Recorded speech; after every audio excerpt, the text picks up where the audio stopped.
Let's listen to some of the testimony from earlier today. Corporal Evan Colbert was the officer who interrogated the defendant. Let's go listen to some of his testimony. At some point in time, were you redirected from that location? Yes. Okay, explain. I was standing next to Aisha Langford, just gathering some initial information, and she received there was a phone call between her and the defendant.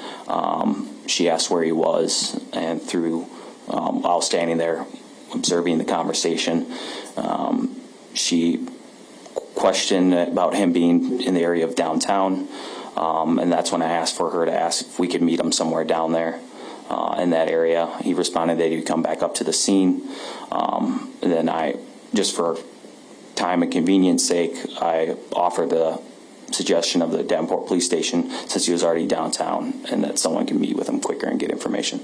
When you had that conversation with Mr. Dinkins, how did he respond to that? When he had that conversation with Aisha on the phone, it sounded like he agreed to meet down there. Okay, and then so let me clarify this. Was this suggestions that you were making to Aisha that she then communicated to Mr. Dinkins? Yes. Okay, so you never had any direct conversation with Mr. Dinkins? That is correct. Okay. Throughout the time that you were out there at the apartment complex, was Mr. Dinkins ever on scene? No. Okay.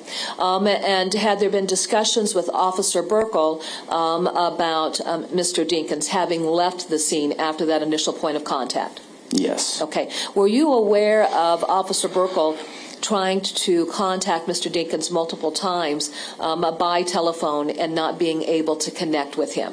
I vaguely remember there was at least some sort of reach out to him about trying to get a hold of him again.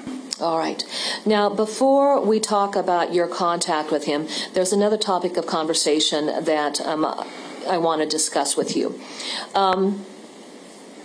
Who was the party that called to report the child missing? Aisha Langford. Who was the individual that the child had been in the care and control of? The defendant. Did Mr. Dinkins ever call the Davenport Police Department and report that child missing? No. Did you find that troubling? That was one of the things that we'd wonder. Maybe he wanted to give Aisha the chance, but it definitely was something to consider. Certainly. So as this unfolds, this is on July 10, 2020. The defendant doesn't call to say she's missing. It's the mom. And remember, the little girl is not with the mom that night. She's with Henry Dinkins, with his latest girlfriend. He's got a couple of kids from other baby mamas, and then this woman he's with that night is not the mom of any of the kids involved here. Rich Schoenstein is with us here, Katherine Lizardo. Katherine, you know, there's this undercurrent that the judge officially doesn't know, because it's not in this trial, that this guy's a convicted child molester, sex offender. In fact, was in jail at a certain point because he had failed to register properly as a sex offender. I don't know how, you know, when you're trying to put this together in your head, why he did what he did. I don't know how you get there without belief that it was something involving inappropriate conduct with this 10-year-old girl.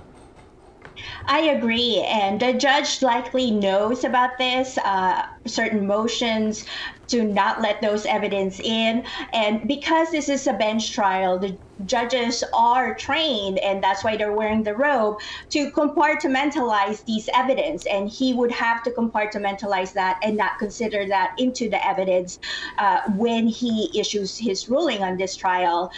But you're right, with him being a sex offender, that's the big elephant in the room that they can't talk about and put in evidence, but we know, and that's the possible motive that we could think of, because we know that background. And there was, I believe, testimony by DL, who is his biological son, that he was looking at them weird that night. Yeah, whatever that means. And Rich, I would expect, of the what we believe are 90-ish witnesses being brought on by the prosecution, somebody's going to be able to give us a little more background about the interrelationship with Mr. Dinkins and these kids. Remember, his son, his biological son, was there that day, that night. I mean, it's pretty bold to think that whatever he might have done, he did right in front of his son. Yeah, it is bold to think that that happened. Maybe the son fell asleep. He did it while the son was sleeping. But, you know, Michael, I find the fact that he didn't call 911 himself to be devastating evidence against him. However else you want to slice it, and I know it's an odd relationship with all these children, there's a child under his care who is gone. And if you're not on the phone with the authorities about 10 seconds after you discover that, that is a serious problem and certainly makes him look like he's involved in it. You know, something else I think of too, Katherine, is the mom, Aisha, who again was not there that night, but she was there when Breasia was discovered missing. She came over to the Andrea, I think Andrea is her name, her house. She's meeting with the cops as well, and she's freaking out and she's yelling at Henry Dinkins. You got to figure the guilt is enormous, and even more so if she had some inkling that there was some inappropriate behavior going on. Oh, I agree. And also the guilt of the grandmother who was there when Breasia was picked up by Dinkins with DL, because she made the call of allowing Breasia to go with him and notified her mom later on that night. And two, I agree with what Rich was saying too, that Breasia was missing that night, according to Dinkins, but he didn't call the mom until the next day, that morning, and did not call 911. That in itself is a big red flag there. Yeah, and then at some point overnight, he tells in this initial interview, he tells the cops, well, I left and then I came back, very vague about what he was doing, and then sort of catches himself in a weird way and says, that's a bold-faced lie. That didn't happen. I mean, I don't know what is going through this guy's head other than a lot of air, because he is digging a trench that he may not get out from under, regardless of what the court may officially know or not about his background. So, Rich, is he going to take the stand? Does he need to take the stand? Listen, I never know if they're going to take the stand or not, because I always go back to this. His lawyers have to sit with him and pretend he's on the stand and see how he does.